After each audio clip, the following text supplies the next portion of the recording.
what's one of the best indicators of how you're living your life, your emotional and spiritual set points? This is Philip Montrose here at the wonderful Point Lobos Park in Monterey, California, talking about raising your emotional and spiritual set points, a key indicator of how you're living your life. And your emotional set point is the range of emotions you live in, the highs and lows, and where you tend to hang out. And this can open up your spiritual set point, which has to do with more meaning, more purpose, more aliveness in your life. So, looking at your emotional set point, it has three components: genetics, experience, and neuroplasticity, how you handle things, how your brain being handles things. So first is your genetics, what you're born with. Some people are more emotional than others. Some people are happier and sadder. Genetically, that's inherent in them, coming actually from their lineage and their past lives. And there's also your experiences, how you've experienced life, events in your life, how you've reacted to them, how they've shaped you. So one person may be at a high building, a high point, or maybe even looking out atop the ocean. Maybe that's scary to them. Maybe they have vertigo if they're on high. Another person's at the same place and they're enjoying it. It's an exhilarating experience, so it can change. It can depend. If you have a low anger point, you might blow up easily. And all that can change because you have your interventions, your neuroplasticity, how you can handle things, how you can intend to deal with things differently. Because otherwise we have a preset station, a automatic default way of being.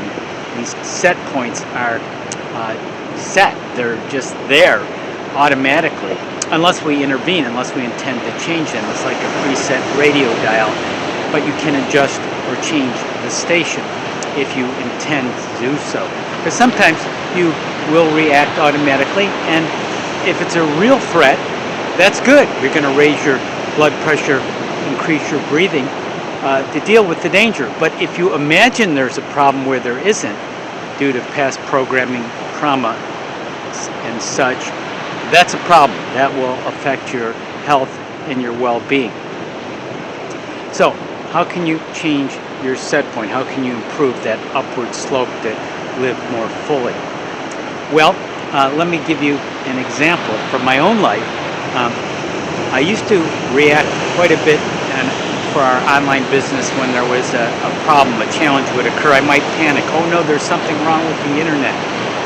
Well, I started to change my mindset, really focus on this. I started realizing, well, that's part of doing business. That's going to occur. If the internet's going to have problems, it's going to have interruptions, right? And it's fixable, it's repairable, it's part of doing business and part of life. And that mindset, that positive mindset, which I really committed to, I really focused on, so I prepared. I knew that it would happen sooner or later. There'd be a challenge. I didn't want to dwell on it, I didn't want to obsess on it, but I wanted to be ready, kind of like an emergency supply. If there's a danger, you have a fire extinguisher or some supplies in an emergency. I was ready for it. And consequently, I'm doing much better. I'm recovering from this. I'm calmer. Sometimes it's not a challenge at all, or if it is, I come back down to a more normal state to deal with the challenge. My set point has improved. I'm more resourceful. I'm more resilient. So how do you change your set point? How do you increase it? How do you live at a higher vibration? Well, there are different interventions you can do, as you might imagine. These can be lifestyle approaches, lifestyle medicine, better diet, better exercise, more sunlight, better sleep, those kind of things. Then there's activities, meditation, mindfulness. We like to do holistic EFT tapping for balancing the energy system, breathing, and others. And if you do this, you're going to get more into a flow state. And that will help raise your set point. Flowing, it may be a peak performance. It could be and it's sort of a state of awe and just wonder too, looking at the beautiful ocean behind me, the Pacific Ocean. It could be during sports, during dance, where you're engaged, you're stretched, you're focused incredibly, timelessly, effortlessly, you're flowing, and it may be a sports event, a sports activity for you. It might be an artistic experience. It could even be a beautiful conversation or thought. So this will raise your state, your vibration, and you'll feel sometimes at one with everything or one with the experience and be able to focus incredibly well. And generally that's going to be a short time of being in this wonderful state.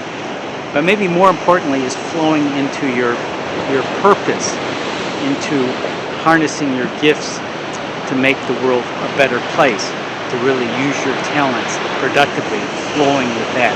And flow is sometimes called intuition in action. It's a wonderful thing to cultivate and access more often.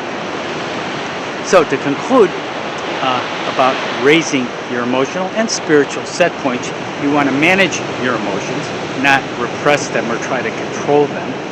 And if you do that more and more, you're going to raise your elevation like being on a beautiful summit, maybe mountain place, where you can see far and wide, beautiful air, beautiful awareness, seeing maybe far and wide, and feeling this new energy to help yourself and other people. And it's a wonderful thing to do as you embark on raising your set point, emotional, spiritual, different set points in different parts of your life, wherever you need it. It's well worth it. It'll take a little effort. It'll take a little commitment and follow through, but it is well worth it.